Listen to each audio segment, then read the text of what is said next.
Hello viewers, welcome back to our channel Devintelle.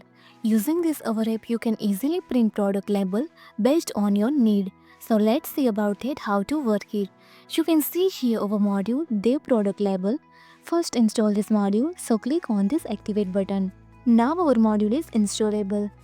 First go to settings, users, and allow this for displaying menu, access barcode label.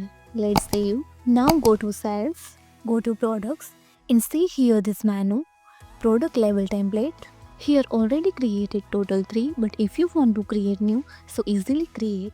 If you want to change here page height, width, barcode height, label, etc. So easily change here. Now go to this menu, print product label, select any one like a template one, add product.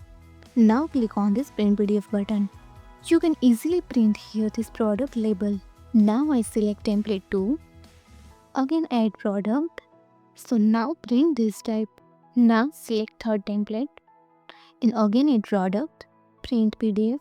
So see here this printed label of product. So you can easily print here based on your need. Thank you.